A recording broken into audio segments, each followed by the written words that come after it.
Merci Madame la Présidente. La délibération que je vais vous présenter ce soir vise à prendre acte du démarrage et du calendrier concernant la réflexion et la construction du futur schéma stratégique déchets afin de disposer d'un plan ambitieux qui vous sera soumis en vote à la fin de l'année.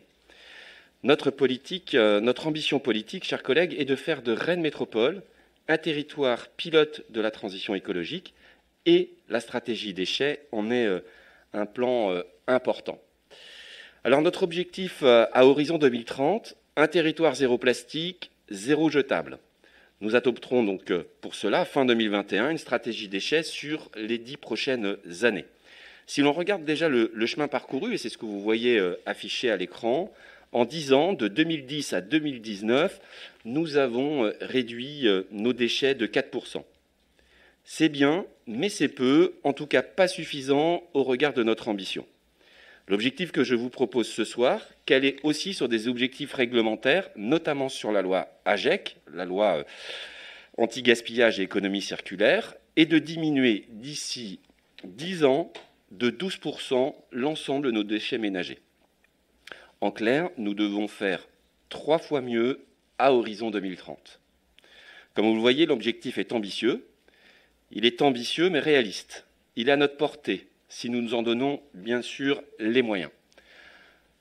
Alors si l'on rentre un peu plus dans le détail, nous avons en fait 2 objectifs. Ce que vous voyez, c'est l'état de nos poubelles que nous avons sur Rennes Métropole en 2019.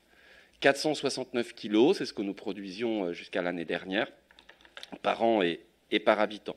Réduire de 12%, ça veut dire concrètement diminuer en global de 56 kg l'ensemble de nos déchets ménagers et d'augmenter dans le même temps 51 kg la valorisation matière, c'est-à-dire le recyclage.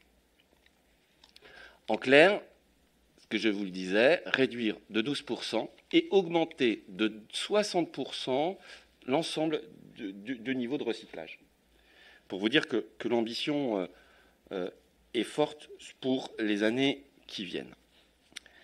Alors concrètement, comment on va s'y prendre? Donc on a un plan stratégique déchets, c'est l'objectif de ce soir que nous adopterons donc en 2021. En 2022, sur la partie droite de l'écran, c'est une stratégie d'économie circulaire, notamment avec pour objectif de créer une filière locale de réemploi qui s'adressera également aux acteurs économiques, et plus particulièrement sur le BTP et d'autres sujets qui vont arriver sur l'économie circulaire. Mais pour ce soir, la stratégie déchets, nous allons utiliser tous les leviers possibles autour de 4 grands piliers.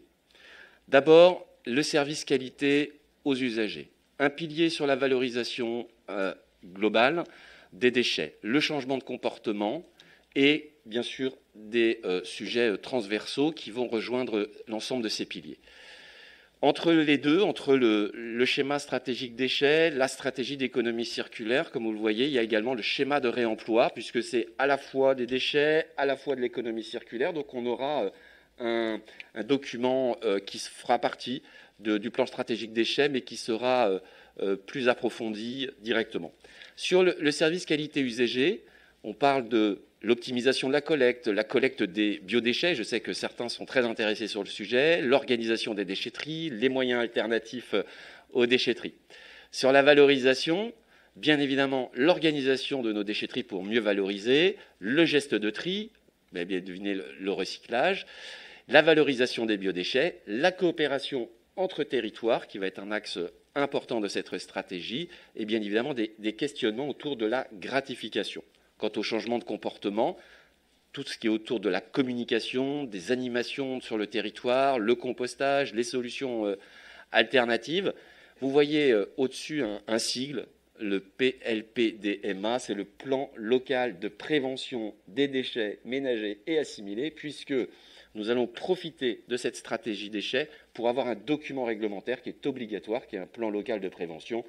Donc pour éviter de monter une usine à gaz, on va le traiter dans notre stratégie déchets. Et puis en axe transversal, vous m'en avez déjà entendu parler, tout ce qui est financement et tarification incitative, qu'on travaille avec les collègues actuellement, avec Marie Ducamin et plusieurs collègues de la métropole sur ce sujet, où on devrait atterrir dans des décisions à la fin de cette année. Et puis, territoire déchets connectés, comme je vous l'avais expliqué, toutes nos poubelles sont aujourd'hui, ou quasiment toutes, sont pucées. Et nous allons restituer cette donnée auprès des habitants dans un objectif de plus on a d'informations personnalisées sur ce que l'on a, sur ce que l'on fait, mieux on peut s'améliorer par la suite. Je continue. Pour concevoir cette stratégie, nous allons nous appuyer sur une large consultation, assez inédite, aussi bien auprès des élus que des habitants. Car cette nouvelle stratégie ne pourra fonctionner que si nous embarquons tous les acteurs du territoire, et c'est au travers de 6 grandes questions que nous organiserons cette concertation. Vous les voyez affichées à l'écran.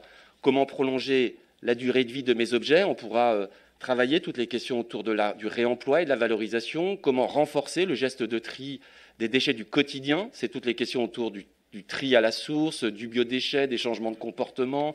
Comment gérer efficacement mes déchets occasionnels, les déchetteries, l'alternative aux déchetteries. Comment transformer mes végétaux en ressources, tri à la source et valorisation. Quel niveau de service auprès de chez moi? On travaillera aux questions de collecte et de points d'apport volontaires et quel accompagnement de la collectivité pour une transition à grande échelle, tout ce qui est autour de l'information, la sensibilisation, le changement de comportement. En termes de méthode,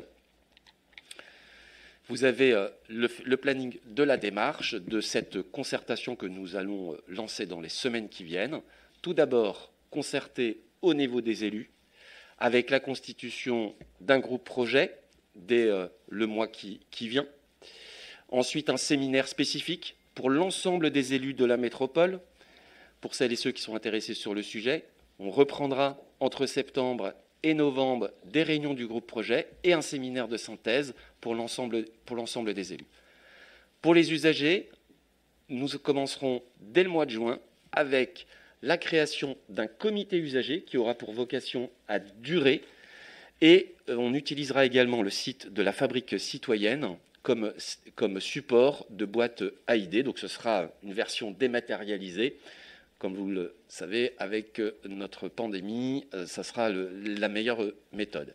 Et puis ensuite, des ateliers de travail de ce comité d'usagers, si possible en présentiel, si cela est possible, entre septembre et novembre. Et puis, bien évidemment, concerter nos associations, les experts sur le territoire, des associations qui sont spécialisées soit sur la question du déchet, je pense à la question de la MCE, de Zero Waste, mais aussi toutes les associations environnementales qu'on a sur le territoire qui seront également consultées. Et puis, en ce qui nous intéresse pour notre conseil métropolitain, la délibération de ce soir, que vous voyez sur la partie gauche de l'écran, et la partie droite de l'écran, ça sera une délibération globale sur le plan d'action. Alors, transition écologique, solidarité sociale, participation citoyenne, c'est la volonté que nous portons au travers de la future stratégie déchets, qui s'inscrit au cœur des objectifs du mandat. Mais je pense que vous l'avez bien compris, l'enjeu principal est bien d'accompagner les habitants et les usagers vers des changements durables de comportement. Voilà. Merci, Monsieur Hamon. Qui souhaite intervenir ?